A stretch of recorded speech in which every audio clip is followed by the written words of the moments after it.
আসসালামু আলাইকুম। এটিএন বাংলা সংবাদে সবাইকে স্বাগত জানাচ্ছি সীমা খান। শুরুতেই ইউপে সংবাদ শিরোনাম।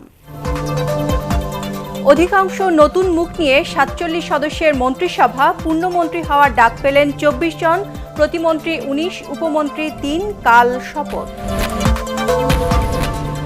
নতুন মন্ত্রিসভায় জায়গা পেলেন না আওয়ামী লীগের সিনিয়র নেতারা, ডাক পাননি মহাজোটের শরিক দলের কেউ।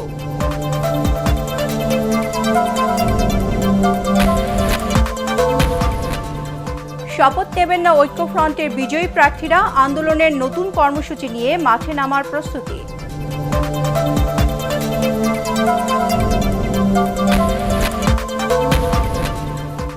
সংসদ সদস্য হিসেবে শপথ নিলেন এরশাদ, মহাজোটের সাথে আলোচনা করেই মন্ত্রিসভায় না থাকার সিদ্ধান্ত জানালেন জাপা মহাসচিব। ইউপির সংবাদ শিরোনামগুলো শুনছিলেন, এবারে বিস্তারিত সংবাদ। অধিকাংশ নতুন মুখ নিয়ে গঠিত হচ্ছে ৪৭ সদস্যের মন্ত্রিসভা। আজ নতুন মন্ত্রীদের নাম এবং দপ্তর ঘোষণা করে শপথ নেয়ার জন্য মন্ত্রিপরিষদ বিভাগ থেকে আমন্ত্রণ জানানো হয়। আগামীকাল বিকেল ৩:৩০টায় বঙ্গভবনে রাষ্ট্রপতি আব্দুল হামিদ নতুন মন্ত্রীদের শপথ পড়াবেন। নতুন মন্ত্রিসভায় প্রধানমন্ত্রী শেখ হাসিনা ছাড়াও পূর্ণমন্ত্রী হিসেবে ডাক পেয়েছেন ২৪ জন, প্রতিমন্ত্রী হচ্ছেন ১৯ জন, আর উপমন্ত্রী হিসেবে ডাক পেয়েছেন ৩ জন।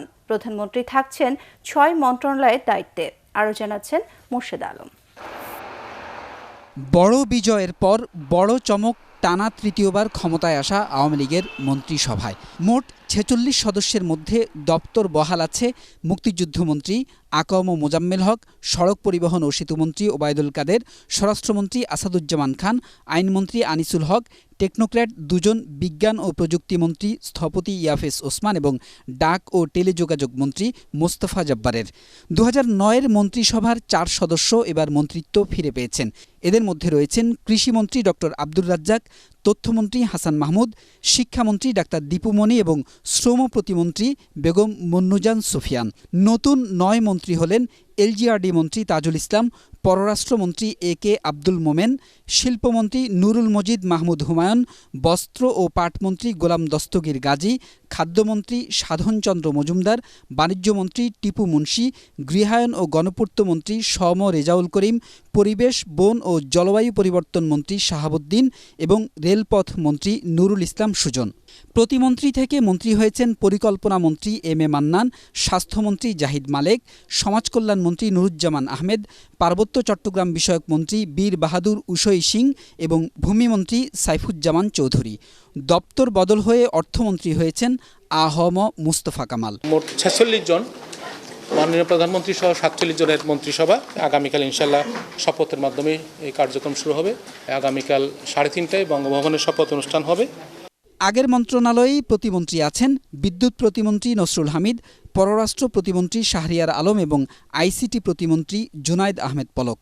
নতুন ১৫ প্রতিমন্ত্রী হয়েছেন শিল্পে কামাল আহমেদ মজুমদার, প্রবাসী কল্যাণে ইমরান আহমেদ চৌধুরী, যুব ও ক্রীড়ায় জাহিদ আহসান রাসেল, মৎস্যে আশরাফ আলী খান খসরু, নৌ পরিবহনে খালিদ মাহমুদ চৌধুরী, প্রাথমিক শিক্ষায় জাকির হোসেন, জনপ্রশাসনে ফরহাদ হোসেন, এলজিআরডিতে স্বপন ভট্টাচার্য, পানি সম্পদে জাহিদ ফারুক, স্বাস্থ্যে মুরাদ হোসেন, সমাজকল্যাণে শরীফ আহমেদ, সংস্কৃতিতে কে.এম খালিদ, দুর্যোগ ব্যবস্থাপনা ও ত্রাণে ডাক্তার এনামুর রহমান, বেসামরিক বিমান ও পর্যটনে মাহবুব আলী এবং ধর্মে শেখ মোহাম্মদ আবদুল্লাহ। নতুন ৩ উপমন্ত্রী হলেন পরিবেশে বেগম হাবিবুন নাহার, পানি সম্পদে এ.কে.এম এনামুল হক শামীম এবং শিক্ষায় মহিবুল হাসান চৌধুরী। মোর্শেদ আলম, এটিএন বাংলা, ঢাকা। প্রধানমন্ত্রী শেখ হাসিনার আগামী সরকারের ৪৭ সদস্যের মন্ত্রিসভায় নতুনের জয় জয়কার। এবার ৪৭ জনের মধ্যে নতুন মুখ ২৮ জন। ১৯৯৬ সালের তার প্রথম মন্ত্রিসভার সদস্যদের মধ্যে এবার আছেন মাত্র একজন, তখনকার যুব ক্রীড়া প্রতিমন্ত্রী, বর্তমান দলীয় সাধারণ সম্পাদক ওবায়দুল কাদের। বিদায়ী মহাজোট সরকারের মন্ত্রিসভার সদস্যদের মধ্যে বাদ পড়েছেন অনেক প্রবীণ এবং সিনিয়র নেতা। জায়গা পাননি মহাজোটের শরিক দলের কেউ, জানাচ্ছেন জয় মামুন। বাদ পড়া সিনিয়র আওয়ামী লীগ নেতাদের মধ্যে আছেন অর্থমন্ত্রী আবুল মাল আব্দুল মুহিত, বাণিজ্যমন্ত্রী তোফায়েল আহমেদ, শিল্পমন্ত্রী আমির হোসেন আমু, কৃষিমন্ত্রী মতিয়া চৌধুরী, স্থানীয় সরকার মন্ত্রী ইঞ্জিনিয়ার খন্দকার মোশাররফ হোসেন, শিক্ষামন্ত্রী নুরুল ইসলাম নাহিদ, নৌ পরিবহন মন্ত্রী শাহজাহান খান, সংস্কৃতি মন্ত্রী আসাদুজ্জামান নূর, খাদ্যমন্ত্রী কামরুল ইসলাম, রেলমন্ত্রী মুজিবুল হক, ত্রাণমন্ত্রী মোফাজ্জল হোসেন চৌধুরী মায়া, পররাষ্ট্রমন্ত্রী আবুল হাসান মাহমুদ আলী, পাট ও বস্ত্রমন্ত্রী ইমাজউদ্দিন প্রামাণিক, ভূমিমন্ত্রী শামসুর রহমান শরীফ, প্রাথমিক ও গণশিক্ষামন্ত্রী মোস্তাফিজুর রহমান, ধর্মমন্ত্রী মতিউর রহমান, মৎস্য ও প্রাণী সম্পদ মন্ত্রী নারায়ণ চন্দ্র চন্দ এবং বিমানমন্ত্রী AKM শাহজাহান কামাল। এছাড়া মহাজোটের শরিক জাতীয় পার্টির আনিসুল ইসলাম মাহমুদ, জাসদের হাসানুল হক ইনু, ওয়ার্কার্স পার্টির রাশেদ খান মেনন এবং জেপির আনোয়ার হোসেন মঞ্জুও নেই নতুন মন্ত্রিসভায়। বাদ পড়া প্রতিমন্ত্রীরা হলেন মুজিবুল হক চুন্নু, মির্জা আজম, বীরেন শিকদার, ইসমত আরা সাদেক, মেহের আফরোজ চুমকি, তারানা হালিম, নজরুল ইসলাম, কাজী কেরামত আলী এবং মশিউর রহমান রাঙ্গা। আগের দুই উপমন্ত্রী আবদুল্লাহ আল ইসলাম জ্যাকব এবং আরিফ খান জয়ও জায়গা পাননি এবারের মন্ত্রিসভায়। এবারের ৪৭ সদস্যের মন্ত্রিসভায় প্রধানমন্ত্রী শেখ হাসিনা সহ নারী সদস্য মাত্র ৪ জন। বাকি ৩ জন হলেন ডাক্তার দীপুমণি, মুন্নুজান সুফিয়ান এবং বেগম হাবিবুন্নাহার। ধর্মীয় বা জাতিগত সংখ্যালঘু আছেন ৩ জন। খাদ্যমন্ত্রী সাধন চন্দ্র মজুমদার, স্থানীয় সরকার প্রতিমন্ত্রী স্বপন ভট্টাচার্য এবং পার্বত্য চট্টগ্রাম বিষয়ক মন্ত্রী বীর বাহাদুর। টেকনোক্র্যাট মন্ত্রী আছেন 3 জন, বিজ্ঞান ও প্রযুক্তি মন্ত্রী ইয়াফেস ওসমান, ডাক, টেলিযোগাযোগ ও তথ্য প্রযুক্তি মন্ত্রী মোস্তফা জব্বার এবং ধর্ম প্রতিমন্ত্রী শেখ আবদুল্লাহ। মামুন, ATN বাংলা, ঢাকা। একাদশ জাতীয় সংসদ নির্বাচনে জাতীয় ঐক্যফ্রন্টের বিজয়ীরা সংসদ সদস্য হিসেবে শপথ নিচ্ছেন না। ডক্টর কামাল হোসেনের চেম্বারে ফ্রন্টের শীর্ষ নেতাদের বৈঠক শেষে এই সিদ্ধান্তের কথা জানান গণফোরাম সাধারণ সম্পাদক মোস্তফা মহসিন মন্টু ও জেএসডি সভাপতি আসম আব্দুর রব। এছাড়া ২-১ দিনের মধ্যে নির্বাচন পরবর্তী নতুন কর্মসূচি চূড়ান্ত হবে বলেও জানান তারা। রিপোর্ট করছেন মইনুল হাসান। ব্যাপক বিপর্যয়ের মুখে একাদশ জাতীয় সংসদ নির্বাচনে বিএনপির ৫ জন ও গণফোরামের ২ জন সহ জাতীয় ঐক্যফ্রন্টের মোট ৭ জন প্রার্থী বিজয়ের মুখ দেখেন। কারচুপি, অনিয়মের অভিযোগ করে নির্বাচন প্রত্যাখ্যান করে শুরু থেকেই পুনর্নির্বাচনের দাবি জানিয়ে আসছে ঐক্যফ্রন্টের শীর্ষ নেতারা। তবে বিএনপি ও গণফোরামের বিজয়ীরা শপথ নেবেন কিনা তা নিয়ে ছিল নানা গুঞ্জন। জোটের অবস্থান স্পষ্ট করতে রোববার দুপুরে ডক্টর কামাল হোসেনের মতিঝিল অফিসে বৈঠকে বসেন ঐক্যফ্রন্টের নীতি নির্ধারকরা। প্রায় 2 ঘন্টার আলোচনা শেষে একাদশ জাতীয় সংসদে যোগ না দেওয়ার সিদ্ধান্তের কথা জানানো হয়। এই নির্বাচন অগ্রহণযোগ্য এবং আমরা অবিলম্বে একটা নিরপেক্ষ সরকারের অধীনে নির্বাচন চাই, এটা পরিষ্কার বলে দেওয়া হয়েছিল। সুতরাং এই নির্বাচনে আমাদের কেউ শপথ নেবে এই ধরনের কোনো কথা গুণা করে কামাল হোসেন সাহেব বলেননি। শপথ নেওয়ার কোনো কথা কখনো হয়নি। কালকে কিছু মিডিয়া অত্যন্ত ভুলভাবে এটার ব্যাখ্যা করেছে।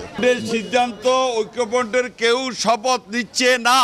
দুই নেতা আসম আব্দুর রব ও মোস্তফা মহসিন মন্টু আরও জানান, সহসায় নির্বাচন পরবর্তী নতুন কর্মসূচি নিয়ে মাঠে নামবে ঐক্যফ্রন্ট। গত নির্বাচনে যে বিপর্যয় হয়েছে, যে ধরনের দুর্যোগ এসেছে, সেই বিষয়ের উপর আলোচনা হয়েছে। পরবর্তী কর্মসূচি আমরা কে নেব সেই বিষয়ে বিস্তারিত আলোচনা হয়েছে। ঐক্যফ্রন্ট ছিল, ঐক্যফ্রন্ট আছে, ঐক্যফ্রন্ট থাকবে। ঐক্যফ্রন্ট জনগণের যে দাবির জন্য 7 দফা 10 দফা নিয়ে যে আন্দোলন করেছিল, সে আন্দোলন অব্যাহত থাকবে। আগামী পরশুদিন মিটিং আছে, সেখানে চূড়ান্ত সিদ্ধান্ত হবে। তারা আরও বলেন, আপাতত জনগণকে সংগঠিত করার দিকেই বেশি নজর দিতে চায় জাতীয় ঐক্যফ্রন্ট। মইনুল হাসান, ATN বাংলা, ঢাকা। সংসদ সদস্য হিসেবে শপথ নিলেন জাতীয় পার্টির চেয়ারম্যান হুসাইন মোহাম্মদ এরশাদ। সংসদ ভবনে তাকে শপথ বাক্য পাঠ করান স্পিকার ডক্টর শিরিন শারমিন চৌধুরী। এদিকে মহাজোটের সাথে আলোচনা করে জাতীয় পার্টি মন্ত্রিসভায় না থাকার সিদ্ধান্ত নিয়েছে বলে জানিয়েছেন দলের মহাসচিব মশিউর রহমান রাঙা। প্রকৃত বিরোধী দল থাকায় একাদশ জাতীয় সংসদ প্রথম দিন থেকে প্রাণবন্ত হবে বলে আশা প্রকাশ করেন তিনি। হুমায়ুন চিশতির রিপোর্ট। অসুস্থতার কারণে গত বৃহস্পতিবার দলের সংসদ সদস্যদের সাথে শপথ নিতে পারেননি 90 বছর বয়সী জাতীয় পার্টির চেয়ারম্যান হুসেইন মোহাম্মদ এরশাদ। রোববার সম্মিলিত সামরিক হাসপাতাল থেকে সংসদ ভবনে গিয়ে স্পিকার শিরিন শারমিন চৌধুরীর কাছে শপথ নেন তিনি। আমি বাংলাদেশের প্রতি অকৃত্রিম বিশ্বাস। এরশাদের শপথ নেওয়া শেষে সংসদ ভবনের বাইরে এসে সাংবাদিকদের সাথে কথা বলেন জাপা মহাসচিব মশিউর রহমান রাঙ্গা। জানান, এবার সংসদে প্রকৃত বিরোধী দলের ভূমিকাই পালন করতে চান তারা। পার্লামেন্টারি পার্টির সভায় দলের সংসদ সদস্যরা সরকারে থাকার পক্ষে মত দিলেও এ নিয়ে এখন কোনো বিভেদ নেই। সরকারের কোনো সিদ্ধান্ত নেই। আমাদের জাতীয় পার্টির চেয়ারম্যান বলে দিয়েছেন যে যারা আমাদের সংসদ সদস্য তারা কেউই আপনার মন্ত্রিসভায় অংশগ্রহণ করবে না। আমরা বিরোধী দল আলাদা করে আমরা থাকবো। দেশের মানুষের কথা বিরোধী দলই বলে, দেশের মানুষের কথা আমাদের পার্লামেন্টে আমরা বলবো। এতে কেউ বিরক্ত হলো বা কেউ সন্তুষ্ট হলো বা অসন্তুষ্ট হলো এ বিষয়ে আমাদের দেখার বিষয় না। আমরা জনগণের পক্ষে আছি, জনগণের পক্ষে আমরা থাকবো। সব মোটামুটি অনেক সংসদ সদস্যই আজকে উপস্থিত ছিলেন, কিন্তু এখানে কেউ কোনো বিরক্তিও প্রকাশ করে নাই বা কেউ কিছুই বলেনি। সবাই বরং বলেছে না, আমাদের বিরোধী দলে থাকাটাই ভালো। সরকারের মন্ত্রিসভায় জাতীয় পার্টির যোগ না দেওয়ার বিষয়ে মহাজোট একমত বলেও জানান জাপা মহাসচিব। মহাজোটের সঙ্গে টেলিফোনে আমি কথা বলেছি ওনাদের সাধারণ সম্পাদক সাহেবের সঙ্গে। তিনি বলেছেন যে যেটা সিদ্ধান্ত আমরা নিয়েছি সেই সিদ্ধান্তটা আমরা জানিয়ে দিচ্ছি ওইভাবেই। আপনারা এবার বিরোধী দলেই আপনারা থাকতে পারেন, অসুবিধা হলে পরে আমরা আবার আলোচনা করবো, অসুবিধা তো কিছু নেই। এর আগে শুক্রবার স্পিকারের কাছে পাঠানো চিঠিতে এরশাদ জানান একাদশ জাতীয় সংসদে বিরোধী দলীয় নেতা হবেন তিনি।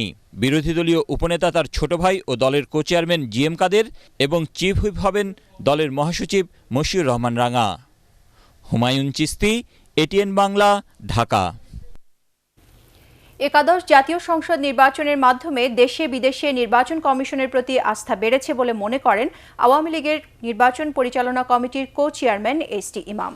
ইসির সঙ্গে দলের প্রতিনিধি দলের বৈঠক শেষে তিনি আরও বলেন, অতীতের তুলনায় এ নির্বাচন শান্তিপূর্ণভাবে অনুষ্ঠিত হয়েছে। এজন্য কমিশনকে ধন্যবাদ জানিয়ে সামনের উপজেলা নির্বাচনেও একই ধারা অব্যাহত রাখার আহ্বান জানান আওয়ামী লীগ।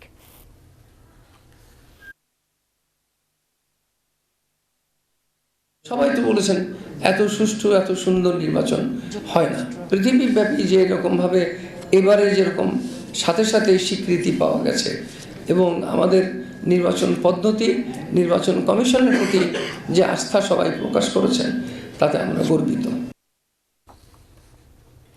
একাদশ জাতীয় সংসদ নির্বাচন নিয়ে বিভিন্ন মহলের উত্থাপন করা অনিয়মের তদন্ত চেয়েছে সুশাসনের জন্য নাগরিক সুজন। ঢাকা রিপোর্টার্স ইউনিটিতে এক সংবাদ সম্মেলনে সংগঠনটি এ দাবি জানায়। নির্বাচনের তফসিল ঘোষণা থেকে শুরু করে বিভিন্ন দল ও জোটের প্রচার প্রচারণা, ভোট গ্রহণ, ফলাফল ঘোষণা সহ নির্বাচন কমিশনের ভূমিকারও বিশ্লেষণ করা হয় সংবাদ সম্মেলনে। জানানো হয়, এবার নির্বাচিত সংসদ সদস্যদের শতকরা ৮১% শিক্ষাগত যোগ্যতা স্নাতক ও স্নাতকোত্তর। নির্বাচন কমিশন যখন কারো প্রার্থিতা বৈধ করে তখন আদালত বিশেষ ক্ষেত্র ব্যতীত তারা এখানে হস্তক্ষেপ করবে না। কিন্তু আমরা দেখেছি যে নির্বাচনের একদিন দুই দিন আগ পর্যন্ত আদালত প্রার্থিতা বৈধ করেছে, অবৈধ করেছে, স্থগিত করেছে এবং প্রার্থিতা স্থগিত করে নির্বাচন হয়ে গিয়েছে। এখন এরপরে বিচারিক প্রক্রিয়ায় যদি তাদের প্রার্থিতা ফিরে পায় তাহলে কি হবে? কূটনীতিকদের কাছে পুনর্নির্বাচনের যৌক্তিকতা তুলে ধরেছেন জাতীয় ঐক্যফ্রন্ট নেতারা। বিকেলে গুলশানের একটি হোটেলে বিভিন্ন দেশের রাষ্ট্রদূত, হাইকমিশনার ও কূটনীতিকদের সাথে এক মতবিনিময় সভায় ঐক্যফ্রন্টের পক্ষ থেকে একাদশ সংসদ নির্বাচনে বিভিন্ন অনিয়ম ও কারচুপির তথ্য তুলে ধরা হয়। বৈঠক শেষে ঐক্যফ্রন্টের আহ্বায়ক ডক্টর কামাল হোসেন সাংবাদিকদের একথা জানান। বৈঠকে অন্যান্যের মধ্যে উপস্থিত ছিলেন বিএনপি মহাসচিব মির্জা ফখরুল ইসলাম আলমগীর, ডক্টর জাফরুল্লাহ চৌধুরী, আসমা আব্দুর রব, মাহমুদুর রহমান মান্না।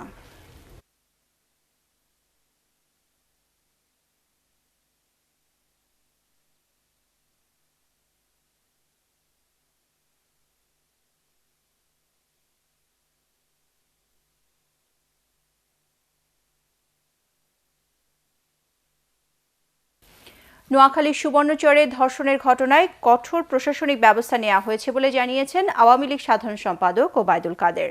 জাতীয় সংসদের দক্ষিণ প্লাজায় সৈয়দ আশরাফুল ইসলামের জানাজা শেষে তিনি একথা বলেন। অপরাধী যেই হোক, এ ধরনের একটা বর্বরচিত পাশবিক ঘটনা যেই জড়িত হোক এর বিচার হতেই হবে এবং এ ব্যাপারে সরকার অত্যন্ত কঠোর অবস্থানে আছে। আমি মির্জা ফখরুল সাহেবের বক্তব্য শুনে একটু দুঃখ পেলাম। খুন, ধর্ষণ সহ তারা যে দুর্নীতিতে বিশ্ব চ্যাম্পিয়ন, আজকে তাদের অতীত কৃতকর্মের জন্য ক্ষমা চাওয়া উচিত নিঃশর্তভাবে জাতির কাছে। এবারে আল আরাফা ইসলামী ব্যাংক অর্থ সংবাদ।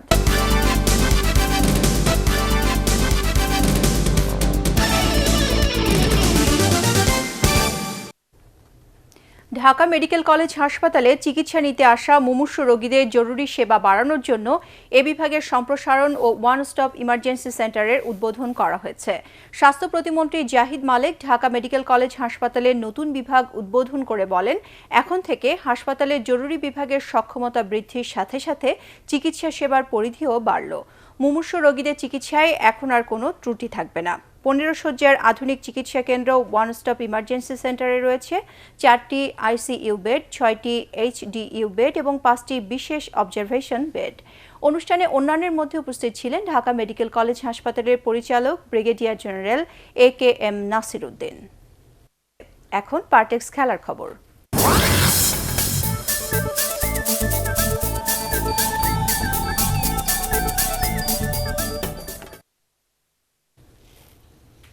জয় দিয়ে বিপিএল এর শিরোপা পুনরুদ্ধারের মিশন শুরু করল কুমিল্লা ভিক্টোরিয়ান্স। প্রতিযোগিতার দ্বিতীয় দিনে নিজেদের প্রথম ম্যাচে তারা 4 উইকেটে হারায় সিলেট সিক্সার্সকে। মিরপুর শেরেবাংলা স্টেডিয়ামে আজ দিনের প্রথম ম্যাচে সিলেটকে 127 রানে থামিয়ে দেওয়ার পর তামিম ইকবালের দৃঢ়তা ও শহীদ আফ্রিদির ঝোড়ো ব্যাটিংয়ে 1 বল বাকি থাকতে ম্যাচ জেতে ভিক্টোরিয়ান্স। আরও জানাচ্ছেন পরাগ আরমান। কাগজে কলমে ম্যাচটা কুমিল্লা ও সিলেটের হলেও ছিল স্টিভ স্মিথ ও ডেভিড ওয়ার্নারের লড়াই। তাতে শহীদ আফ্রিদির ব্যাটিং ঝড়ে জয় হয় কুমিল্লার অধিনায়ক স্মিথের। 128 রানের টার্গেটে নেমে দলের 21 রানে হার্ড হিটার এভিন লুইস ও ইমরুল কায়েসকে হারিয়ে চাপে পড়ে কুমিল্লা।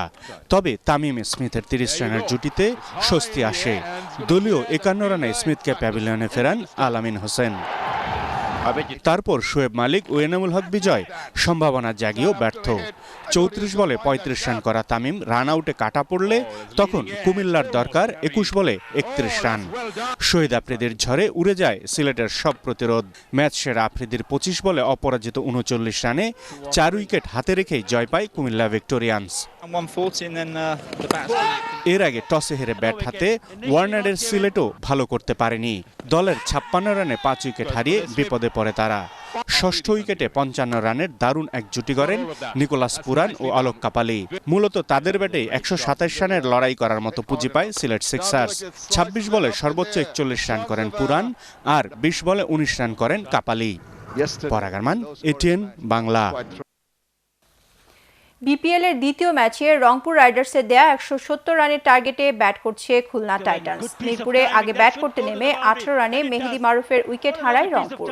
খুলনার নিয়ন্ত্রিত বোলিংয়ে 10 ওভারে 3 উইকেট হারিয়ে 65 রান তোলে বর্তমান চ্যাম্পিয়নরা। তবে চতুর্থ উইকেটে রবি বোপারাকে নিয়ে 104 রানের জুটি গড়ে চ্যালেঞ্জিং স্কোর করেন দক্ষিণ আফ্রিকান ব্যাটসম্যান রাইলি রুশো। 40 বলে 50 তুলে নেওয়া রুশো অপরাজিত থাকেন 76 রানে। রবি বোপারা খেলেন 29 বলে 40 রানের ইনিংস।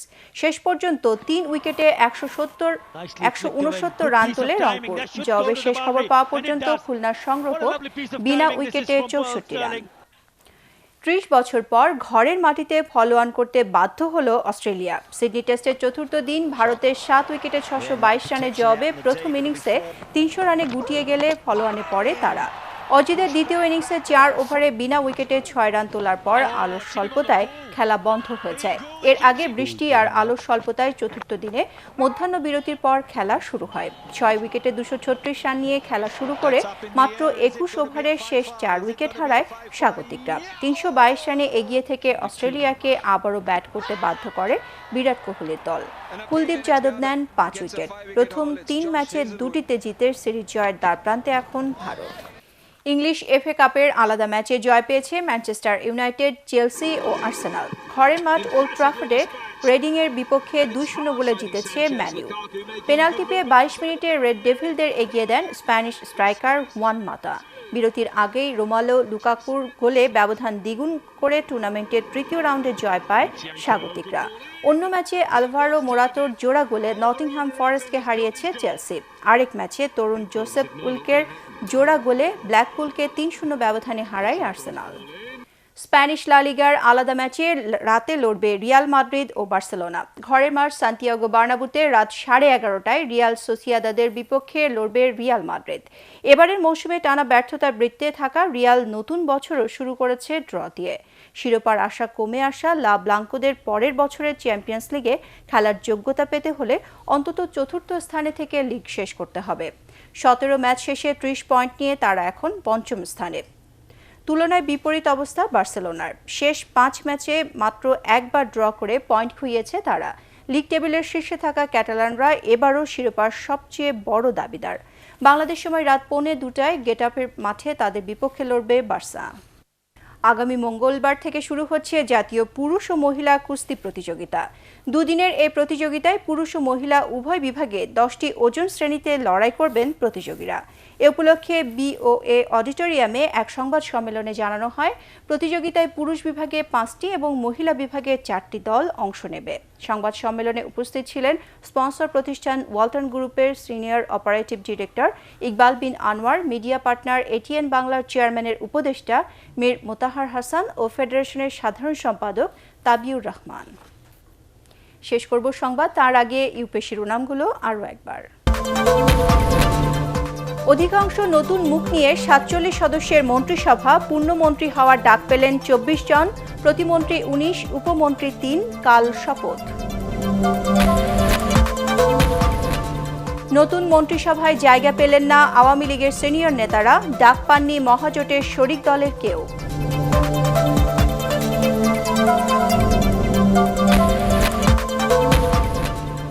শপথ নেবেন না ঐক্যফ্রন্টের বিজয়ী প্রার্থীরা, আন্দোলনের নতুন কর্মসূচি নিয়ে মাঠে নামার প্রস্তুতি।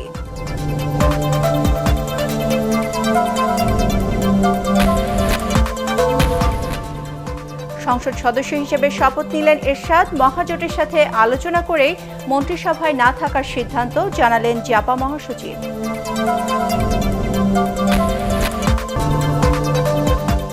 পরবর্তী সংবাদ দেখার আমন্ত্রণ জানিয়ে এখনকার মতো শেষ করছি। দর্শক, এটিএন বাংলার সংবাদ ইউটিউবে দেখতে ব্রাউজ করুন www.youtube.com/ATN Tube News। সাবস্ক্রাইব করে এটিএন বাংলার সাথে থাকুন।